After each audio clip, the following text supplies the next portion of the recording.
Libéralisation du secteur de l'assurance en République démocratique du Congo. La loi 15/005 du 17 mars 2015 met fin au monopole d'environ 50 ans détenu par la Société nationale d'assurance. La mise en application de cette loi ouvre la porte à la concurrence entre les investisseurs privés et apportera un plus aux caisses de l'État tout en favorisant la création d'emplois dans une économie encore dominée par les secteurs miniers. Les provisions qui vont être faites avec les primes d'assurance payées et collectées des assurés vont être injectées dans l'économie congolaise.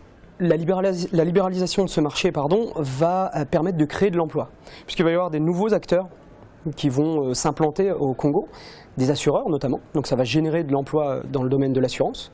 Les courtiers d'assurance, il y en a déjà un certain nombre, mais ça va augmenter justement le nombre des courtiers, donc ça crée de l'emploi. La SONAS, qui est restée plusieurs années maîtresse du marché, n'a pas été à la hauteur des attentes.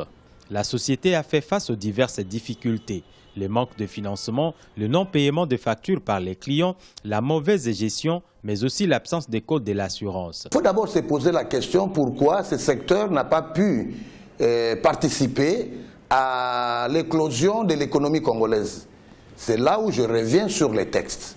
Si vous allez, nous avons eu à visiter certains pays de la région, en l'occurrence l'Afrique francophone, mais vous allez dans certains pays francophones, c'est le secteur clé, c'est le secteur des assurances qui renfloue les caisses de ces pays-là. La libéralisation du secteur de l'assurance pourra apporter 10 à 20% dans le budget de l'État, estiment les analystes.